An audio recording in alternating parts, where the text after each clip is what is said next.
Rasulullah SAW itu pernah diminta oleh sahabat untuk mendoakan kebinasaan orang-orang musyrik. Apa jawaban Rasulullah? Aku tidak diutus oleh Allah Subhanahu wa taala untuk melaknat orang-orang yang tidak beragama Islam atau yang belum memeluk Islam. Justru aku diutus oleh Allah untuk memberikan anugerah rahmat kepada siapapun.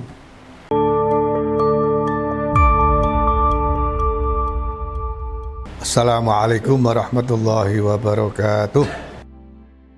Alhamdulillah, assalatu wassalamu ala rasulillah Sayyidina wa maulana Muhammad ibn Abdillah wa alihi wa ashabihi wa man walah ila yaumil qiyamah, amma ba'd.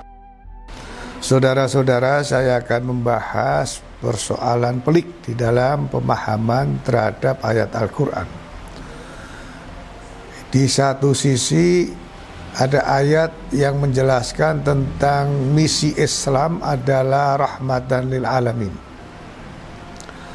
Di sisi lain ada orang yang menggunakan ayat tentang Muhammadur Rasulullah walladzina ma'ahu asyidda'u 'alal kufar dan seterusnya.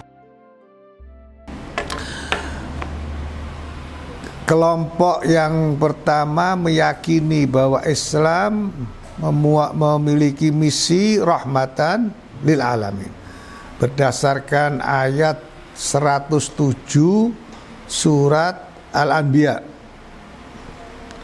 Di sisi lain ada kelompok umat Islam yang menentang pendapat ini dengan menggunakan ayat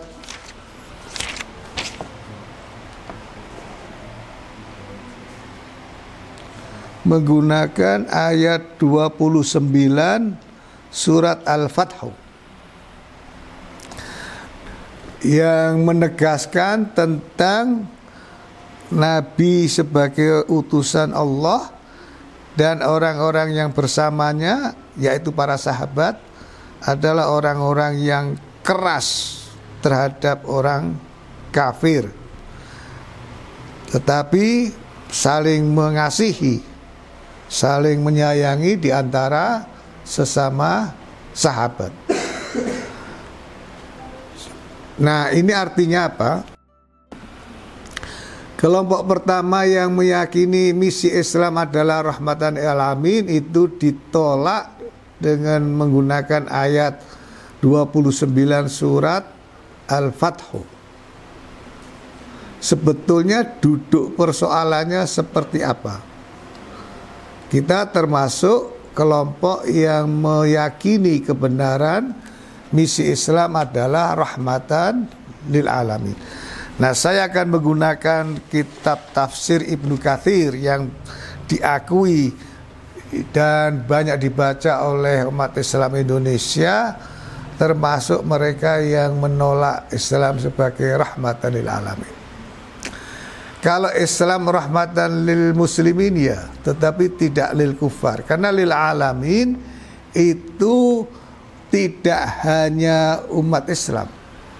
Lil alamin itu semua ciptaan Allah, makhluk yang bernyawa, apakah itu manusia atau jin atau hewan yang bernyawa, bahkan tumbuh-tumbuhan dan benda mati yang diciptakan oleh Allah, karena sesungguhnya apa yang ada di dunia ini semuanya ciptaan Allah, benda mati. Nah, itu kita harus memberikan rahmat, anugerah, mercy atau blessing kepada seluruh tadi ciptaan Allah, mulai dari makhluk hidup bernyawa, manusia, jin, binatang, hewan ternak dan sebagainya, bahkan binatang buas sekalipun. Yang kedua, apa bentuk rahmat? Bentuk rahmat atau anugerah itu ya bisa kita tunjukkan dengan ilmu yang kita miliki, ilmu yang kita punya itu bukan untuk mencelakai atau membahayakan orang lain, tetapi sebaliknya justru akan memberikan rahmat kepada orang lain. Dengan harta kekayaan, harta yang kita miliki tidak digunakan untuk membahayakan orang lain, membahayakan binatang, membahayakan semua ciptaan Allah. Kekuasaan termasuk kekuasaan yang dimiliki itu tidak boleh digunakan untuk membahayakan, mencelakai, merugikan orang lain. Kalau paham tentang konsep rahmatan lil alamin. Nah, manusia itu tidak hanya dalam konteks ayat ini makhluk hidup yang bernama manusia yang harus mendapatkan anugerah kita. Itu tidak hanya yang beragama Islam, tetapi juga termasuk yang non-muslim. Nah, karena kategori non-muslim juga harus mendapatkan rahmat berdasarkan surat Al-Anbiya ayat 107 itulah, maka kemudian ada sekelompok orang yang berpendapat tidak termasuk yang non-muslim dengan menggunakan ayat 29 surat Al-Fathu. Kalau ayat tadi yang rahmatan lil alamin Al-Anbiya 107, wa ma arsalnaka illa rahmatan lil alamin. Ayat 29 surat Al-Fathu yang tadi sudah saya baca, Muhammadur Rasulullah walladzina ma'ahu asyidda'u 'alal kufar ruhama'u bainahum. Nah, saya akan menjelaskan. Yang pertama, ayat tentang Muhammadur Rasulullah walladzina ma'ahu asyidda'u 'alal kufar itu menjelaskan sebuah peristiwa terjadinya ketegangan ketika umat Islam dipimpin oleh Kanjeng Nabi hendak masuk ke Mekah, kemudian ditolak oleh orang-orang kafir Mekah. Maka kemudian terjadilah perjanjian Hudaybiyah. Di perjanjian Hudaybiyah itu Rasulullah memerintahkan sahabat juru tulisnya untuk menulis Muhammad Rasulullah, semuanya Muhammad Rasulullah, tapi kemudian ditolak oleh orang-orang kafir. Kata orang-orang kafir, kalau kami mengakui engkau Rasulullah, tidak perlu ada perang di antara kita. Harus ditulis Muhammad bin Abdillah. Tidak ada sahabat yang mau menulis nama beliau dengan Muhammad bin Abdillah. Umar bin Khattab, sudah kita pelajari karakternya, wah, marah betul. Nah, ayat ini turun menegaskan bahwa meskipun yang tertulis itu adalah Muhammad bin Abdillah, tetapi hakikatnya tidak mengurangi bahwa Muhammadun Rasulullah. Muhammad Rasulullah. Ini kalau dalam grammar itu langsung ada mubtada dan ada khobarnya. Langsung menegaskan siapa itu Muhammad Rasulullah. Nah, ayat ini juga memuji sahabat-sahabat yang tegas. Walladzina ma'ahu asyidda'u 'alal kuffar. Ya. Tetapi harus dipahami ayat ini menjelaskan tentang ketegangan yang terjadi karena ada ancaman dari orang kafir. Ayat ini tidak bisa diperlakukan ketika terjadi di dalam situasi damai, ketika tidak ada ancaman dari orang non-muslim, ketika umat Islam bisa dengan damai melaksanakan semua kewajibannya. Yang kedua, ayat ini tidak berarti kita dilarang untuk melakukan kebaikan kepada non-muslim. Nah, saya akan mengutip ayat di dalam surat Al-Mumtahinah atau Al-Mumtahanah. Ayat 8 surat Al-Mumtahanah. A'udzubillahi minasyaitonir rajim. La yanhaakumullahu 'anil ladzina lam yuqatilukum fid-din wa lam yukhrijukum min diyarikum an tabarruhum wa tuqsitu ilaihim innallaha yuhibbul muqsitin. Saya menggunakan terjemahan yang resmi bahasa Indonesia. Allah tiada melarang kamu untuk berbuat baik dan berlaku adil. Tidak hanya berbuat baik, tapi adil. Kepada siapa? Terhadap orang-orang yang tiada atau tidak memerangimu karena agama, dan tidak pula mengusir kamu dari negerimu.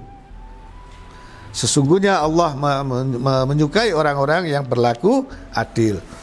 Saudara-saudara sekalian, oleh karena itu ayat berapa tadi?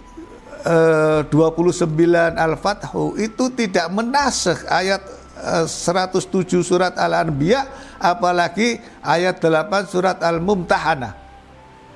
Nah, Ibnu Katsir di dalam kitab tafsirnya malah menceritakan di dalam sebuah hadis yang diriwayatkan oleh Imam Muslim sahih, ya, juga yang tersebut di dalam Sahih Bukhari. Rasulullah SAW, ini hadis dari Abi Hurairah radhiyallahu anhu. Rasulullah SAW itu pernah diminta oleh sahabat untuk mendoakan kebinasaan orang-orang musyrik, mendoakan atau melaknat, mencaci maki. Apa jawaban Rasulullah? Qala inni lamu ub'ats la'anan wa innama bu'ithu rahmatan. Aku tidak diutus oleh Allah Subhanahu wa taala untuk melaknat orang-orang yang tidak beragama Islam atau yang belum memeluk Islam. Justru aku diutus oleh Allah untuk memberikan anugerah rahmat kepada siapapun. Ini selaras dengan apa yang juga diucapkan oleh Kanjeng Nabi ketika beliau bersabda, yaitu tentang manfaat orang muslim yang bermanfaat. Bahkan Nabi mengatakan khairun nas anfa'uhum linnas. Sebaik-baik orang adalah yang memberi manfaat kepada orang lain. Tidak ada batasan yang memberi manfaat kepada hanya yang beragama Islam, tidak ada. Jadi artinya apa? Pemahaman di dalam surat Al-Fathu ayat 29 itu tidak menafikan tentang misi Islam yang rahmatan lil alamin, termasuk berbuat baik kepada non muslim sesuai dengan ayat yang ada di dalam surat Al-Mumtahanah ayat 8. Nah, ini penting karena apa? Karena kalau tidak, maka kita akan menyamaratakan, mengeneralisir mereka yang tidak beragama Islam, seolah-olah mereka yang non-muslim adalah musuh kita. Musuh kita itulah siapa yang memusuhi kita. Musuh kita itu adalah yang memerangi kita. Perintah untuk memerangi mereka yang memerangi Islam itu defensif. Artinya umat Islam pada saat itu tidak melakukan ofensif, mempertahankan diri. Nah, ketika masuk ke Mekah itu seolah ofensif, tetapi tidak terjadi pertumpahan darah sedikit pun. Justru Rasulullah memperlihatkan rahmatnya yang luar biasa. Mulai dari rahmat kepada, ini kebetulan masih bulan Maulid, rahmat Allah Subhanahu wa taala kepada siapapun, mulai dari keluarganya, budak, pelayannya, musuhnya, siapa yang sudah saya jelaskan di pengajian sebelumnya, komplit.